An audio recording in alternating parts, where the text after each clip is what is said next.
Following on from the last point, Minister, this week is Baby Loss Awareness Week, and I'd like to ask the Government to bring forward a statement letting us know what is being done to help families and mothers cope with the trauma and psychological difficulties that can arise as a result of baby loss. There have been specific challenges, as we've just heard, that have arisen as a result of the COVID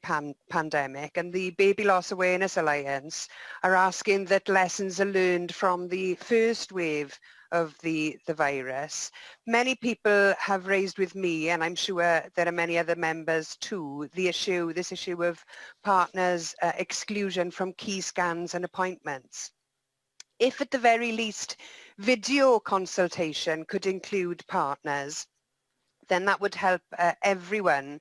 especially if there is bad news to be received. So can we have a statement to address the question of partners attending pregnancy, maternity and neonatal services, especially when they've already experienced baby loss, and also how services more generally in this field can be improved?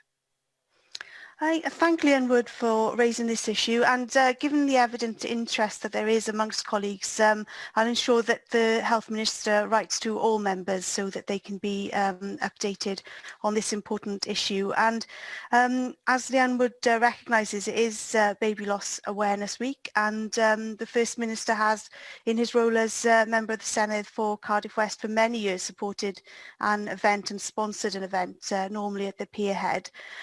This year, obviously, arrangements will be different, but the organisers have made alternative arrangements to mark the week, and that will take place on Thursday the 15th of October, 6:45 to 7:15 p.m.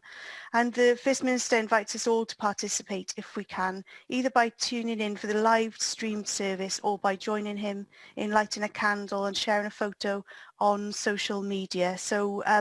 I'd obviously encourage colleagues to become involved with that important commemoration as well.